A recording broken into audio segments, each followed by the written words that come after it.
everyone here. I'm Dan Nathan. This is Ted Seides, Jason Calacanis, Guy Adami. Now, here's one thing that's really interesting. I don't know if you guys listen to podcasts. I listen to podcasts. I listen to all three of these guys' podcasts. Now, you guys are all sitting here in the audience. You're iConnections customers, or you're here for this thing. You're probably listening to one of these three podcasts that these guys do. But just really quickly, Capital Allocators is a phenomenal podcast that Ted has hosted for years. Jason Calacanis, you might know, multiple podcasts. He is a partner at the Launch Fund. You have This Week in Startups. Yep. You have the All In podcast. Yes. And then Guy Adami, who's never listened to a podcast in his life. To this day, But he's actually co-hosted hundreds of podcasts. One of them would be On the Tape with me. One of them would be Market Call with me. And I think every once in a while you listen to the OK Computer podcast. But listen, we thought that this would be a great opportunity to sit down with you guys here and listen a little bit about what we have to say, why we got into this business. I think Jason and Ted were very early in this business, and there weren't a whole heck of a lot of people doing it from finance. You're not a traditional finance guy, Jason. You come from the tech community, the VC community and the like. Let's start with what were the problems we were trying to solve, or what were the opportunity sets? I'll just start with you a little bit, because I think your pod has been around for an awful long time. Yeah, it's a great question. I was a blogger at the turn of the century, and had started a couple of blogs, Engadget, Autoblog. I had sold all of those to AOL, and then the person who created the RSS standard decided to include an attachment in RSS feed. So it was a little technical, really simple syndication. A guy named Dave Weiner in New York. And I said, why did you create the attachment? He's like, well, when people download all their stories over RSS, you could put an MP3 or a PDF or something.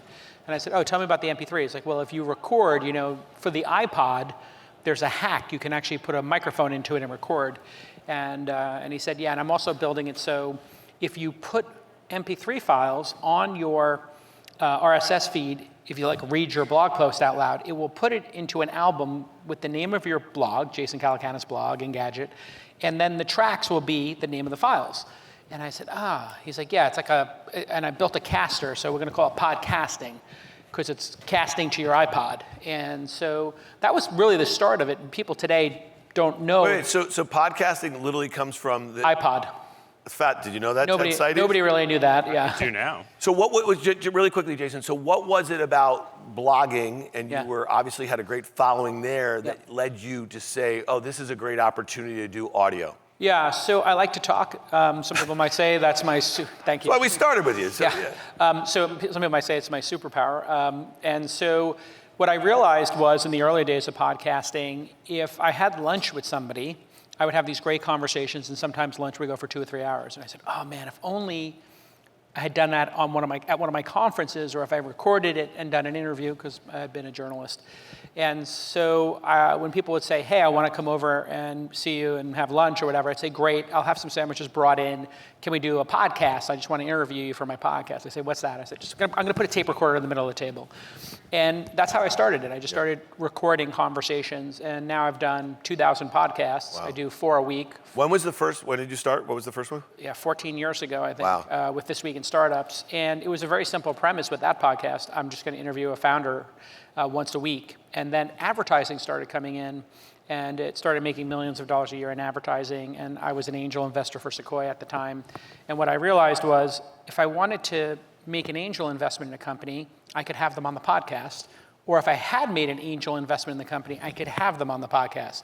And this very simple revelation was I could get deal flow, and then people would perceive that if I invested, they got to come on the podcast. Mm-hmm. And a friend of mine had started a cab company, and I was the 3rd or 4th investor in it, and I had him on the podcast, and he was explaining Uber taxi to the audience, and it was only in one city, San Francisco. And I said, well, you're hiring now. You raised the Series A from Bill Gurley, and you got the money in the bank. I had done the seed round. And he said, yeah, I said, what are the new cities? He said, LA, Chicago, New York.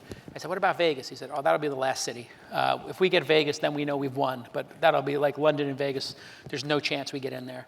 And the 3 city heads, for those, had seen him on the podcast and emailed him because I said, what's your email? He said, oh, it's tk@uber.com, ubertaxi.com. They didn't have the uber.com domain. And they emailed him, and he called me and said, you're not going to believe this, but you got us the first 3 heads of the city. And so the power of the pod became super apparent to me. Yeah. And then my second best investment of all time, this kid, Alex, too, came on the pod, and he had done the $1 Million homepage, which is, you can look it up online, but he sold a pixel on a web page for $1, and he sold 1 million of them, and he made $1 million when he was in college. And he had started this website and app called calm.com. And he was on the pod, and I said, this is incredible. How did you get the domain name calm.com? He said, I said, that's $1 million domain name. It's in the dictionary. It's 4 letters. He said, I got it for much less. I got it for like $75K. I said, wow, that's incredible. And after the pod, I said, I think this is going to work. I talked to my friend Sam Harris, who now has a podcast, and I helped him set up his podcast. Would it be okay if I invested? And I put $378,000 in that company when it was a $5 million company, and I owned 6% of it. And it became a $1.5 billion company. And so that's when I realized, just having somebody on the pod could result in a $100 million return. And we're going to talk about monetization, and we're going to talk about flywheels a little bit, because I think, you were obviously early in an early success story, but it's not that common. Everyone thinks they could set that up and replicate that. That's not the case. It's actually pretty easy. Well, you just have to do it 100 But you have to have a following. And Guy and I are going to talk a little bit about why we started our pods, because again, he's been doing CNBC's Fast Money since 2007. I started doing it with you back in 2010. And we had that sort of following. So people who are looking for that sort of content, who wanted to double click on it, there was different ways to do it. I started writing a blog. How many episodes have you done? We've done hundreds now. We started. So, but Ted, you came from traditional finance. You did not have a media background, and you have a very widely followed podcast, but it's specific. It's to people who are really looking to kind of go deep on some really complex topics, and you do a great job of breaking them down because you are a market practitioner. You had the network, okay? You have the understanding, and you're a good. I don't know if you'd say you're a good storyteller. I'm sure you are that too, but you ask the right questions and you weave them together. So talk to us a little bit about what the problem that you saw out there and what you were trying to do. And you are monetizing Capital Allocators in a very big way right now. Yeah. So I would start by saying I had no intention of solving any problem or having this go anywhere. If there was a problem I was solving at the time, it was how was I going to spend my time.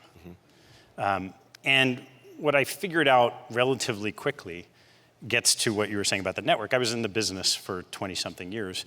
I've spent my whole career in between money managers and allocators. So like Jason can go anywhere in the world now and people recognize you in the airport, but these are my peeps. Yeah. This is my peeps. So one of the things I was very fortunate looking back, right out of college I worked for David Swensen. And so I had started building relationships with some of the best money managers in the world. And similar to what Jason was saying, those conversations, go have a conversation with the manager about what they're doing, go talk to one of your peers about what they're doing, was never public. The biggest difference in like what Jason can do, even what you guys can do on the show, is that if you're not here at this event, you have no idea who these people are. And so the most talented investors in the world, in the venture world today, now you have you can have access to Brad, you can have access to Jason and Chamath and these people, but even I started 7 years ago, outside of maybe venture capital, there was no one really great that were hedge fund managers or public equity guys or some of the private equity guys were in public in any way. And so I didn't know this, I wasn't solving for this. But what I found was I was just having conversations with friends and people took to it because they didn't have access. So there is a degree of access to the institutional market that the audience has taken to. Yeah, and again, it's funny because I listen to a bunch of yours, especially when I want to drill down on a topic. And one of the things I find really interesting about podcasting is what Guy and I do is generally pretty ephemeral, okay? And, we have lots of great guests, and if you are interested in a guest, you might search and listen to that guest because what they had to say is just practical and you can apply it to that moment in time and that sort of thing. But your stuff, I think, is like, it's much like Patrick O'Shaughnessy, who I think we all have a ton of respect for. He's built an amazing platform also in this. So Guy, when I think about, again, you are the original fast money trader. This show has been on for 17 years on CNBC. It's like the post-market show. I've been doing it with you, obviously, for a long time. At what point did you say, roll up your sleeves and say, I just want to become a podcaster? I'll let you know. Yeah. But like, what has it meant to you to go from being the guys asking a quippy question or giving a quick, he and I are going to go do fast money in an hour, and Microsoft's going to be reporting, and we are going to go opine on what just happened and try to help demystify a little bit of that for generally retail investors. Yep. What we've found over the years, I'm going to lead you into this question, is at events like this, there's all sorts of folks, very sophisticated investors, but also, home gamers or whatever the hell. This is their hobby. They find the markets fascinating, and you've been asked that question. They want more of you. And this really gave you that opportunity to do that in a way. Is that fair?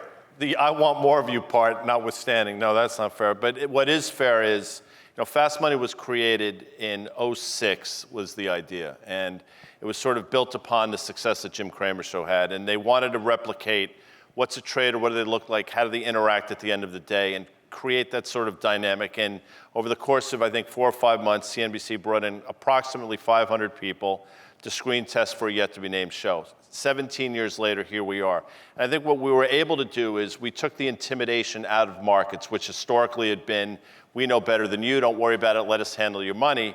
08, 09 happens, and I think a lot of people realize nobody really knows a damn thing. I want to get up to speed. And Fast Money, to an extent, helped them do that. And I love the show, I love everything we've done, but to your point, people want to get to know you a little bit more, and instead of a very synthesized, soundbitey thing, they want a little longer form. They want to understand who you are, what your thoughts are, and to be able to bring that to people in a very personal way in podcasting made a lot of sense.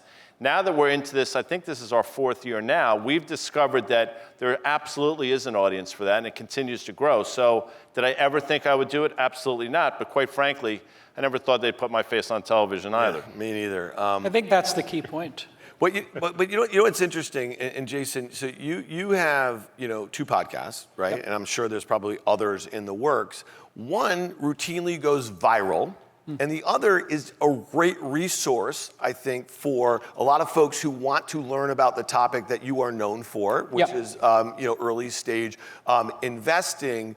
How do you think about that push and pull a little bit between the thing that's a resource and the thing that and I don't know if you take offense to, that's generally entertainment, right? Is that fair to say? Yeah, I mean, but I liked your point about, the 500 people got tested and then somebody anointed you. And, that's really the difference between podcasts and trad media. And this is probably why trad media is on its way out, is because there's some gatekeeper, or the statistics show it's on its way out, and it's going to hit some sort of baseline.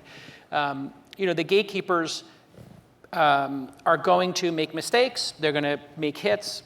But if you have this long tail of people trying very niche things, Capital Allocators, the way I found your podcast was I searched podcasts for LPs because I was raising my next fund a couple years ago, and I was like, I need to figure out if there's any LPs out there. There must be a podcast for LPs. There was one.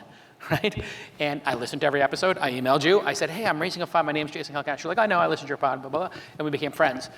That long tail of podcasting, things that would never get approved by the people at CNBC because they have X number of hours, X amount of resources. So they're not going to experiment or give the 500 person a chance. And that's the opportunity for the audience then to vote with their attention. And if you look at it now, the audience for All In dwarfs the audience, with all due respect, for any traditional media show. It's bigger than CNBC, CNN, MSNBC. You could take the top 2 or 3 shows, put it together. We would get more views than those. Well, not if you were programming all day long. I mean, listen. Well, for whatever the reason. No, I know. But the audience chose, and so you're quite. Yeah, no, I mean, but I know that you guys. There's a lot of folks out there who want to beat up on traditional finance. We walk in anywhere we walk, people know us. I'm just telling you, which is fantastic. It's an absolutely amazing opportunity to create the other audience, mediums in which to, you know what I mean? Yeah, to connect my point with is the audience now has a choice, and so you don't have a gatekeeper deciding. You have the audience deciding. And what I think it's done is it's made folks at CNBC or MSNBC, other places, they're going to have to work harder to keep audience, and they're going to have to think more creatively, and they're going to have to get new voices. And I think that's a healthier ecosystem. And to your point about just the weird pop culture that All In has become, that kind of phenomenon is rare in the world, that something breaks out from being a business podcast to being entertainment, like you're saying. I specifically architected it that way to make it funny. Because I'm a good hang, and I'm funny, and I like to break chops. We'll be the judge of that, won't we? Well, no, I'm just saying, like around the poker table, I'm known for breaking chops and having fun. And so I do think that if you have the age of expertise that we're in, where you're an actual trader who actually has expertise, and you put somebody like that in front of an audience, they recognize it immediately. And they're like, oh, that's an expert, not a journalist. There's no offense to journalists. They play a role in society when they are in their best moments. But now the audience has a choice. Go direct to an expert. I can listen to Draymond Green or JJ Redick talk about sports, or I can listen to Stephen A. Smith. Stephen A. Smith, all due respect, sounds like a fucking idiot after you listen to Draymond Green, who just left the playoff game, talk about the game. And you're like, Stephen A. Smith is yelling and screaming, and he doesn't even fucking watch the game. And then you could have somebody who played in the game, who's articulate and talk about it. Who's going to win? I can tell you who's going to win. The audience is fucking smart. And that's why the top podcasts dwarf anything being created by traditional media. And that's why traditional media attacks podcasts and diminishes them. It's because they're so threatened by it. Do you think they do? Because of course they do. From our experience, though, until they embrace it. We feel like they're on the cusp. Given, I think Guy and I could say this, on the cusp of really embracing it and really trying to be thoughtful about how to have them work well together, if that makes sense. Welcome to the party. If you're a traditional anything, you don't want to cannibalize the thing that got you there. You know what I mean? So Ted, talk to me a little bit about how you choose the sort of topics that you cover, the folks that you partner with. And you're thinking about your podcast much like Jason, it sounds like, as a business, a really important part of a flywheel. And that's the one thing, Jason, that I meant is good. That is hard to replicate if you don't part's hard to replicate. A pedigree and a following and the like. So talk to us a little bit about, because again, these are your peeps, and I walked the lobby with you. You know a lot of them here. And they look at you and they look at what you do and they think it's about as cool as Guy Adami on Fast Money. Yeah. I think the most important part of this journey for what we've been doing is there was no thought of it as a business. It was not even thought of content for anything but the audience of one. And so there is a degree to which who comes on the show is who I feel like talking to. And it is very long tail, right? Yeah. These are not market-sensitive conversations. And those lists are long, and anyone who's sitting here, particularly the allocators tomorrow, right, there are 850 managers here. There are like 350 over $1 billion who want their time. And so when you're in that seat, you realize you have to figure out, there's some degree of art of who do you want to spend your time with in meetings, and what's the purpose of that? And so you're filling a portfolio, and I'm wired to think that way because I did it for 20 years. So I don't really know. People ask me all the time, like, how do you decide who your guests are? I'm like, I don't know. I have a spreadsheet literally an Excel spreadsheet of like 80 people at any point in time who I've talked to about coming on the show. And so it started as just, this is something I think is fun and I've done it my whole life and now I'm sharing it. That's the only difference. It turned into a business over time because when you have that community and there's value to it, if you can continue to do things that add value to that community, there are ways you can monetize it. But I don't even think of it, like I think of All In, you could look at the market cap of the New York Times. There's no reason why All In isn't more valuable than the New York Times today, and it's a multi-billion-dollar public company. I don't even know how to think about that for what we're doing. Yeah. So there are some streams that it's turned into a business, and there's traditional advertising, and it's okay, but it's not great. There are other ways that are very unique to our podcast that we've figured out that you can capture a very, very small piece of the economic value that's getting created. Yeah, Guy and I have had a kind of interesting moment over the last, I'd say, year or so, where we have people that come up to us and say, I love your podcast before I like your show. And it's really, I think to your point, Jason, a little bit, is like there's a lot of choice out there in the market, right? And so some of these mediums don't work for everybody, especially when you think about what's happening with linear TV and some of these other sorts of things. So like that was my pushback a little bit. I think it's an important debate. And I listen to 2 hours of CNBC a day, I would say on average. I used to have a TV in my office. I haven't turned it on in 5 years. Yeah. I download them all on podcast. I look at the summary. If I see some interesting topics, I put it on 1.5 speed. I zip through. And Is it generally guests that interest you? It's not breaking news, because if you're doing it after the fact. I do look at the summary, and I will sometimes. Because that is informative about how this product might get built out for traditional finance. And it's traditional folks are having a hard time with the medium because when they say, Marshall McLuhan said the medium is the message. There are unique things to each medium. When you're on live TV, you're trying to keep people watching. And so they've trained generations of producers. We got to keep people watching.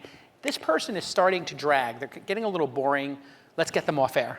Yeah. This person is a one segment guest. They're a 3-minute. I remember when I first started doing CNBC, or when Brad started doing it, like Brad would be on for 90 seconds. Did you see him And then they were like, oh, Brad's pretty fucking good. What do the kids say? They say straight fire? I think it was just No, but then they're like, oh, Brad's pretty dope. We're going to give him 6 minutes. And then now Brad goes on. He's on for half an hour. Yeah. Right? And so the producers will kind of pull people, and they got to keep people listening. The same is true for the podcast, man. No. I mean, if there's on lulls, a podcast, people will put a they're dog on hitting for forward. No, but what I'm talking about is the producer.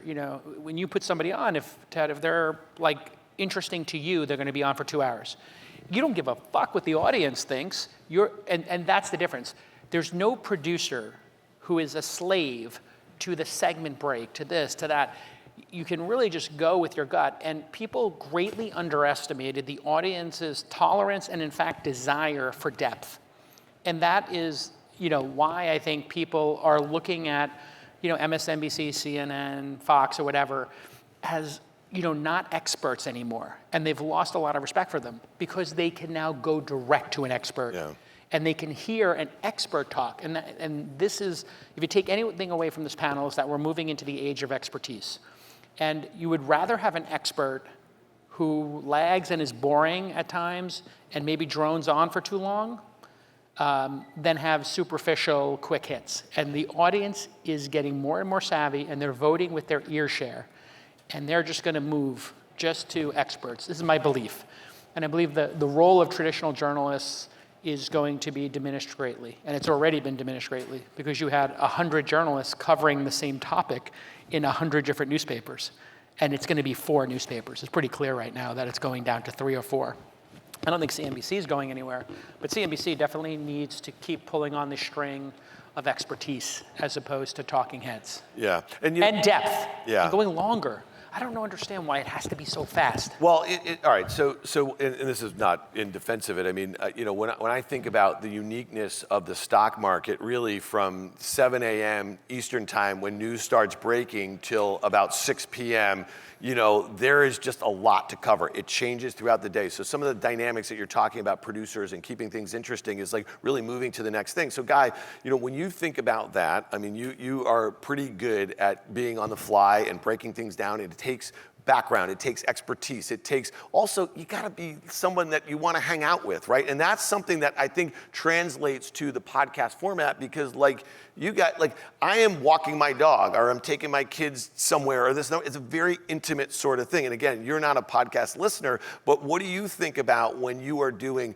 an hour and a half a day, you know what I mean? You on an hour show of Fast Money may talk for 6 minutes or 7 minutes to Jason's point, but you are speaking when you and I are doing an hour on the pod, you're doing 30 minutes and I'm doing 30 minutes. So what is most important to you to get across to that listener? What is your obligation to them? Well, everything has its purpose, right? I mean, to a certain extent, talking about our show specifically, Fast Money, is at 5 o'clock. From 7 a.m. Eastern time till 4 p.m., in our world, it's almost required viewing, CNBC. Because God forbid something were to happen and you don't have it on, there's going to be a problem.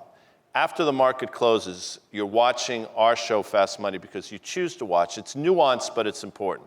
So people are making a choice at 5 o'clock, and they're choosing to watch us for a myriad of different reasons, I think not least of which, again, going back to what I said, we're demystifying and we're making it, again, a topic that's been historically boring and somewhat mundane and maybe a little bit scary, and we're making it accessible. That's the word I use all the time. So that show serves its purpose, and to a large degree, we're clearly succeeding at that because 17 years later, here we are. And it's still become a bedrock show in terms of what we're doing on the podcast. Again, it allows people to sort of understand, all right, Guy and Dan talked about this, quickly last night on Fast Money. Now they're breaking it down in depth here on the tape or on Market Call and those things. So the two actually go hand in hand. So for me, it's not one or the other. These two are sort of married at the hip, and they actually sort of complement each other. Yeah. We only have a couple minutes here left. Jason, what's next for your podcasting empire? I mean, when you think about it, you guys were early on this thing. You kind of hit something, you know what I mean? You have a great group. Obviously people are resonating with people. What's next for you guys? Yeah, I mean, you can drown in opportunity, I've always found, and you can get distracted very easily. So I'm always a fan of taking what you're doing and try to make it 10% better each week, and that compounded. 10%? Yeah, if you can be 10% better a week, every 7.2 weeks, you're gonna double how good you are. And I think that's always smarter than trying to dilute yourself too much. And so, whenever you have something that's a breakout hit, it's hard to explain why those things happen. I think in media, it's rare. Everybody wants to leverage it to make it their own thing. And what I'm trying to promote amongst my team, my squad, is let's focus on what got us here, which is having a great, authentic conversation, being prepared, having fun with it, and then just doing it every week. Now, we do an event, the All In Summit, which basically in 2 years became, at the scale in terms of revenue and prominence of something like the TED conference. And every time we do a new thing, it can kind of hit that. But if you were to do 5 things at once, you wouldn't hit that. You'd fall on your face. And so I think maybe one new thing for All In every year or two is probably a good pace. So David Sachs is working on our tequila.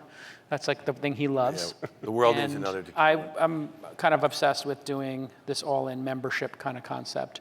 Cool. And then I think Friedberg is obsessed with doing like a tour, like a college tour or like a fan tour, which I see a lot of people are doing. So, it's all these different possibilities. I have a day job too. Yeah. So I try to focus on the day job, which is investing in 100 startups a year. Yeah. And so, I deploy $1 million a month into startups. People forget that because All In is so big. But yeah, my day job is I have 21 people screening 20,000 applications for funding per year, and then meeting with 60, 70 of those companies per week, and then investing in 2 a week. Yeah. And that's kept me very busy. Cool. What's next, Ted, for Capital Allocators? There's a similar minded to what Jason said. It's just incrementalism. So every year we're trying to find something that adds value to this community. Yeah. So we've started doing some boutique summits. We're working with Rick Heisman and his team on creating a guild for LPs. It's just at the beginning of that process. That'll be this year's project. And it's just continuing to be interested in what people are paying attention to in the markets broadly, not just public equity markets, and having fun with it. Yeah. Real quickly, before we get out of here, just give everyone here, what is a podcast that might not be on someone's radar in the audience? I'll just say this. I'm super excited for Brad Gerstner's new podcast with Bill Gurley. So BG2, that's one. Anything that is on your radar that you want to? The one that I think a lot of people probably don't know about is the Decision Education podcast. So it's Annie Duke's podcast with the Alliance for Decision Education, and it brings in experts in all different fields to talk about decision making, which is very applicable to everything we're doing. Cool. What about you, Jason? I have 3 podcasts I pay for. One is Preet Bharara, the former Southern District Attorney. He's got one called Cafe Insider, which is quite nice. And there's an author who I'm fond of, Bret Easton Ellis, who did Less Than Zero and American Psycho. And he has a film criticism podcast. And then there's another one called Red Scare, which is hosted by 2 members of the dirtbag left, is I think what they get described as. But they're just like Gen Zs who don't give a fuck, and they just talk about the world and pop culture. Yeah. And they're quite spicy and awesome. And that's called Red Scare. Cool. Because they're Russian. Yeah. There's one, and there's stuff that I just find, again, it's building into my, my media app or I guess menu here, History That Doesn't Suck. Have you guys listened to this? It's some professor, who just goes through like World War I and he tells these stories. I mean, it's just a great medium, and I just think that Be careful, you might get a little addicted to that. Yeah. I have a friend who's gotten really addicted to wars and politics. Yeah. No, I just Like find it's it, I literally find all it he wants to entertaining. talk about all the time. I think the three of us really in good the friend. same camp is not only do we listen to others' podcasts, we listen to every single one of our own to the point of trying to make it better every week, right? And so that's one thing, for whatever that's worth. Is CNBC doing your podcast, or it's a side? No, this is us. I mean, Guy and I started a company called RiskReversal Media 4 years ago. Rick Heitzman is a partner, backer of ours, and and we're thinking about it from a flywheel Seems like perspective. CNBC has all this talent they built, and then Josh Brown has got his Yeah. thing, and No, you've got listen, your thing. they're- Why are they not capturing this? I mean, we can't speak for them. I didn't even pay you to say that. Yeah, no, That's It's so fantastic. dumb. Who's running CNBC? No, It's the stupidest strategy I've ever heard. No, listen, I think that they're... Wrap all this shit up and just put it on and give it a CBC wider network. All right, Is they're the on it. CNBC I think they're on it, people. All right, listen, we really appreciate it. We went a little Sorry to overtime make it here. uncomfortable. Jason Calacanis, Ted Seides, Guy Adami. Thank you guys. I appreciate it. All right.